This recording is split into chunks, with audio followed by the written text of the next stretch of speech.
Vamos receber hoje o prefeito de São Sebastião, Felipe Augusto, que vai contar pra gente como a cidade se prepara para receber milhões de turistas na temporada de verão, que está logo aí. Seja muito bem-vindo, Felipe. É um prazer recebê-lo aqui no Foco em Gestão. Prazer é meu, Silvio. Estou sempre à disposição. Felipe, com quase um ano de mandato, já dá para dizer o que você mudaria hoje na legislação para tornar a gestão pública mais eficiente? Olha, Sullivan, hoje o gestor municipal ele fica aí preso às fiscalizações, não só do Tribunal de Contas, mas da Câmara, e agora com uma judicialização muito forte.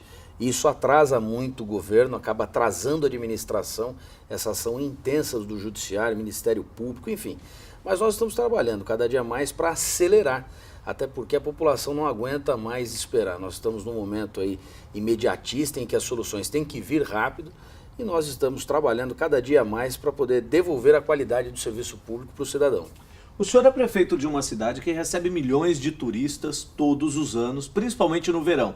Basicamente, nós podemos dizer que o senhor tem que governar tanto para esses turistas quanto para a população. Como é que você faz para lidar com essas duas expectativas? Olha, o Litoral Norte hoje, as 4 cidades do Litoral Norte, São Sebastião, Caraguatatuba, Ilhabela e Ubatuba, elas têm cerca de 350 mil habitantes.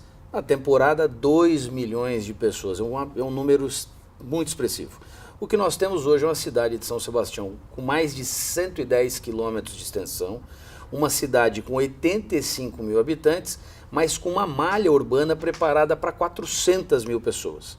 Quando chega agora a temporada, esse número triplica, quadriplica. Nós passamos aí a receber não só os visitantes que têm suas casas, mas também os visitantes. De um dia, os visitantes que vão passar ali uma temporada. A cidade está se preparando para isso. Nós estamos organizando o novo plano de saneamento, organizando agora o recap das ruas, preparando também as estruturas de segurança, a parceria com a Polícia Militar, a parceria com a Polícia Civil e ampliando os nossos esforços na segurança com a Guarda Civil Municipal.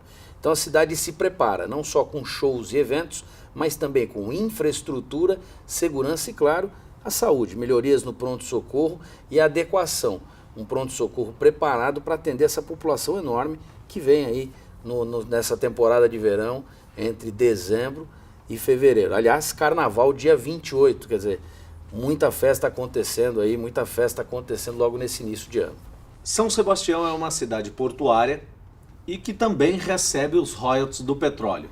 A arrecadação poderia chegar em 2017 a 20 milhões de reais. Quanto esse valor representa no orçamento da cidade? Olha só, 20 milhões por mês. Nós estamos falando de um orçamento aproximado de 800 milhões ao ano. São Sebastião detém hoje o maior terminal de óleo da América Latina, ou seja, cerca de 60% do petróleo nacional passa pela nossa cidade, e tem um porto que é considerado um dos melhores do mundo em termos de navegação, um calado apropriado, cerca de 15 com pico aí de 60 metros de profundidade sem a chamada dragagem, ou seja, um calado com varrição natural, o que permite os grandes cargueiros do mundo atracarem no Porto de São Sebastião. Hoje uma condição diferente do Porto de Santos, que tem um calado reduzido. Então São Sebastião tem um potencial enorme. O governo do estado investindo agora na maior obra rodoviária do Brasil, que é a rodovia dos Tamoios com as alças de contorno que vai fazer acesso direto ao Porto de São Sebastião. Então nós estamos falando do escoamento da produção de todo o interior do estado de São Paulo, o norte do Paraná, a região do sul de Minas, parte do Mato Grosso, podendo ser escoada pelo porto da nossa cidade. É muito investimento e um crescimento espetacular para os próximos anos em São Sebastião e no estado de São Paulo. O litoral de São Paulo enfrentou principalmente na última década uma série de invasões em áreas de proteção ambiental. E por consequência surgem problemas também como o saneamento. Isso é quase que a ordem natural das coisas. De que maneira isso pode ser evitado e o que a Prefeitura de São Sebastião tem feito para evitar esse tipo de situação? Nós já iniciamos a discussão com a Sabesp, que cuida do saneamento do estado de São Paulo e principalmente do nosso litoral norte. A decisão agora fica continuar com o contrato de gestão da Sabesp ou partir para uma PPP de saneamento. O fato é, nossa cidade, como eu disse, tem mais de 100 quilômetros e bairros que se tornaram microcidades, como por exemplo Maresias, Baleia, Barra do Una, enfim, bairros que têm ressonância não só no estado de São Paulo, mas também nacional, bairros que cresceram, que demandam por saneamento. Nós estamos trabalhando agora no plano de saneamento, nesse momento toda a equipe junta, trabalhando nesse sentido de definir aí os investimentos para os próximos anos. O fato é, a discussão está chegando já ao final, acredito que mais um mês a gente já tem esse norte definido para esse investimento, para poder cuidar da balneabilidade das praias e, claro, tratar da água e tratar do esgotamento sanitário. Mais saúde, mais qualidade de vida para a nossa cidade. A cidade de São Sebastião, como a maioria das cidades, ou por que não dizer todas as cidades de região litorânea, elas têm uma certa sazonalidade. Então tem um pico, como a gente está falando aqui, falamos há pouco, final de ano, carnaval é o maior movimento na cidade. Fora hospitais, transporte público e principalmente a segurança, passado essa época de turismo, vamos dizer assim, esse final de ano e esse carnaval, o que mais preocupa na cidade, tirando esses três fatores, dentro desse aspecto, fora a época de pico? Olha, segurança. Nós temos essa extensão enorme na divisa com Caraguatatuba e na outra divisa com Bertioga, uma extensão sem o policiamento presente, até por conta da questão geográfica propriamente dita. Então nós temos investido muito nesse momento fora de temporada na parceria com os municípios vizinhos. Por exemplo, Bertioga, estabelecemos uma relação de parceria com o prefeito Caio Mateus, onde as duas guardas civis e os dois comandos da Polícia Militar atuam em conjunto. Então as prefeituras articulando essas ações. Temos agora também a instalação de novas câmeras, ampliação do vídeo monitoramento e, partindo por outro lado, a questão da educação.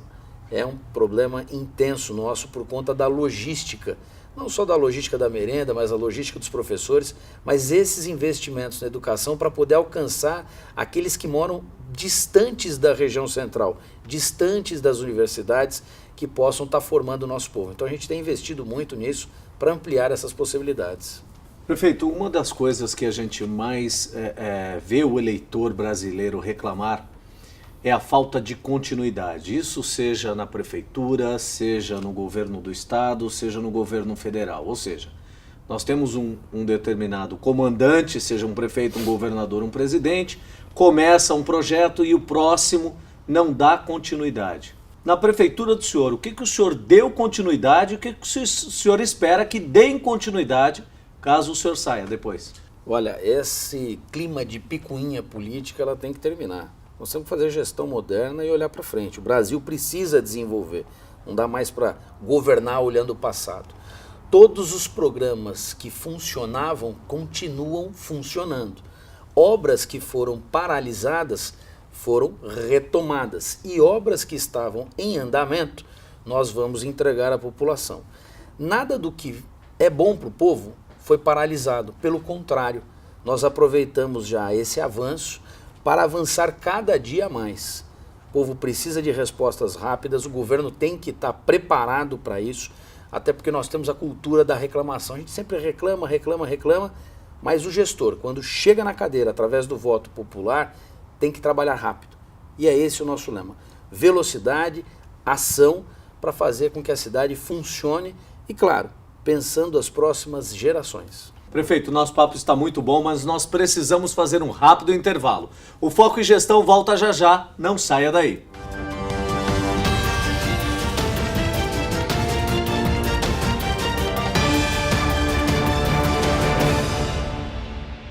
Estamos de volta com Foco e Gestão. E recebo aqui no estúdio o prefeito de São Sebastião, Felipe Augusto. No bloco anterior, falamos sobre como é governar uma cidade que recebe tantos turistas e quais os próximos investimentos da gestão. Prefeito, essa é a sua primeira experiência em um cargo executivo na política. Mas o senhor já está nessa área há bem mais tempo.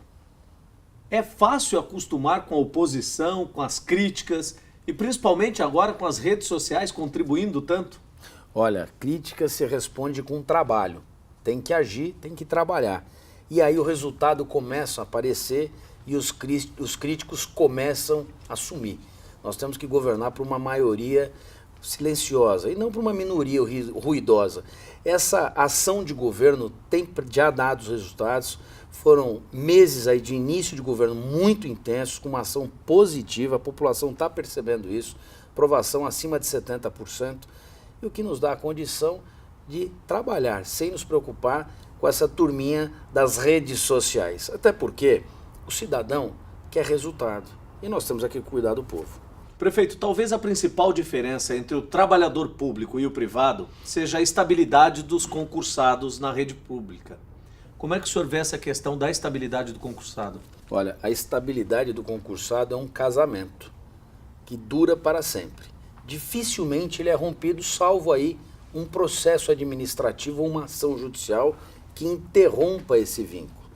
Para a administração é um dos maiores desafios, porque trabalhar motivando os funcionários públicos a cada gestão, a cada ano que passa do novo governo, não é fácil. Nós temos trabalhado intensivamente em cursos de qualificação, cursos de readaptação desses funcionários, organizando a gestão, investindo no funcionário público com novos equipamentos e dando condições de serviço.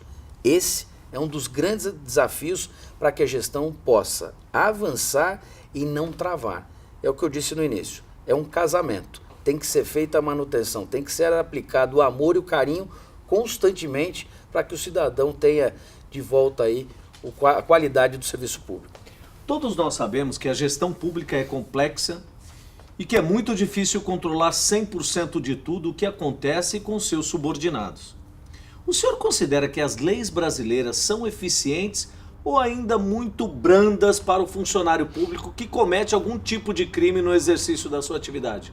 Olha, Sullivan, essa legislação brasileira, primeiro, é uma legislação arcaica, não só na questão administrativa, colocando foco no servidor público, mas em todos os setores. Extremamente retrógrada e, claro, protege demais.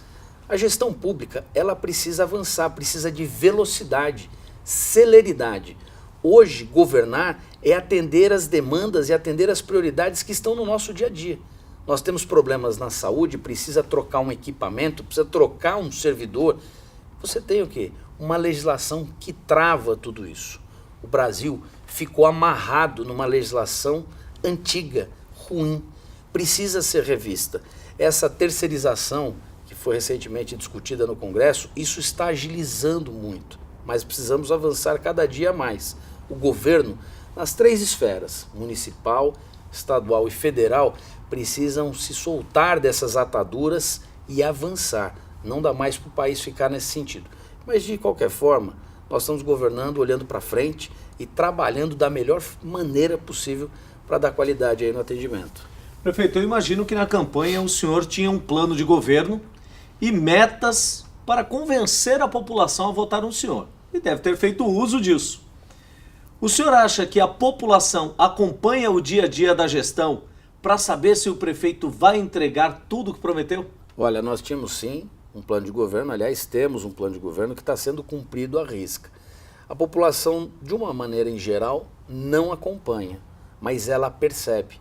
Ela percebe quando o atendimento do pronto-socorro está organizado, está rápido. O atendimento nas unidades básicas de saúde mais ágil, prontuário pronto. Quando vai na farmácia, medicamento disponível. Chega na creche, chega na escola, as unidades estão pintadinhas, arrumadas, seus filhos estão sendo bem cuidados, boa merenda. Então a população tem essa percepção. O dia a dia da administração pública é extremamente complexo. Hoje nós temos mais de 14 secretarias, um contingente de mais de 3.500 funcionários para atender os 114 quilômetros de extensão do nosso município. São 6 regionais que cuidam da zeladoria urbana. Então hoje a população começa a perceber as diferenças na cidade. Por isso, a função do gestor é trabalhar de forma articulada e intensa entre todos os setores. O senhor não considera que a máquina pública ela é muito mais lenta para a tomada de decisão do que as empresas privadas? O senhor é um defensor das privatizações? Olha, eu sou um defensor do esvaziamento do Estado enquanto gerenciador de atividades que poderiam sim estar na mão da iniciativa privada. é tudo muito burocrático, é o que eu comentava agora há pouco. Por exemplo? Olha, no município, ações, por exemplo, de cultura. Nós vamos contratar o artista X, Y, enfim, você vai fazer um evento cultural. Passa por um processo licitatório. Isso emperra, isso trava a cultura, não deslancha.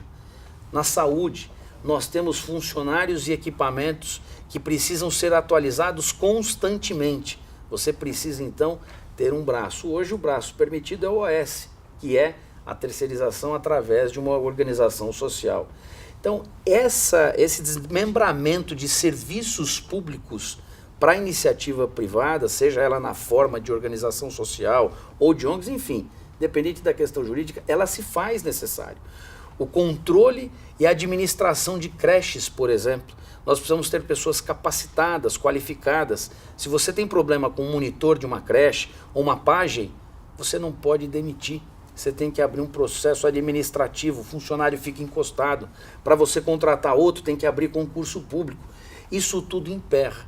Então, facilitar a parceria nessa cogestão, ou seja, que o município ele não tem empresas, é muito pequeno, mas municípios maiores, ou Estado, ou própria União, tem sim que partir para a terceirização e começar a enxugar a máquina. A máquina precisa ser mais ágil.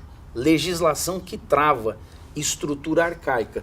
Nós temos que avançar. Eu acredito que o Brasil está passando por essa reforma administrativa, ainda que inconsciente, que nós vamos agora aplicar na prática aí nos próximos anos para poder dar celeridade à máquina pública. Prefeito, nós falamos sobre o seu plano de governo, né, que o senhor deve ter usado isso na campanha e vem executando à risca, como o senhor bem colocou aqui. Mas uma pergunta que eu gostaria de fazer é o seguinte, ao longo do que foi pensado antes, durante a campanha e agora na execução, trazendo aquela máxima que eu sempre brinco aqui no programa, que eu digo, jogo é jogo, treino é treino. O que vocês foram colocar em prática nesses 10 meses e viram que a coisa não era bem assim e teve que mudar a rota? Olha, primeiro na questão orçamentária, orçamento e finanças. A parte administrativa financeira é o grande desafio da máquina. Primeiro, porque você não tem pessoas capacitadas no mercado. As poucas que se capacitaram já foram absorvidas, ou na prefeitura ou na iniciativa privada. Mas falta gente para pensar, planejar a inteligência financeira dos municípios. Hoje nós estamos vendo a quebradeira de estados, quebradeira aí de municípios ao longo de todo o país. É a falta de inteligência financeira. Pensar a organização, a regularização dos pagamentos, o recebimento de recursos provenientes, sejam dos royalties, sejam dos repasses estaduais ou federais. O maior gargalo hoje da administração é ter essa inteligência financeira para transformá-la em ação. Ter um plano de metas é importante, mas o plano de ação para o início de governo e para dar a resposta ao cidadão, ele tem que estar presente. E aí é necessário essa capacidade da aplicação financeira. Uma licitação, por exemplo, leva aí 40, 50, 60 dias. Uma PPP, uma parceria público-privada, 300 dias. Só que eu preciso trocar a luz do bairro. As vias precisam ser iluminadas. Uma PPP de iluminação que resolveria o problema leva quase um ano só de tramitação. Então, repensar, capacitar e investir na educação dos servidores tem que ser um dos objetivos principais de qualquer gestão pública. Fazendo um trocadilho aqui, prefeito, para a gente encerrar a nossa entrevista, é preciso ter um plano de governo, é preciso ter um plano de metas, mas também tem que ter foco e gestão. É isso? Perfeitamente, é exatamente isso. Prefeito, muito obrigado pela entrevista, foi um prazer recebê-lo aqui no nosso programa. Muito obrigado, Sullivan, parabéns.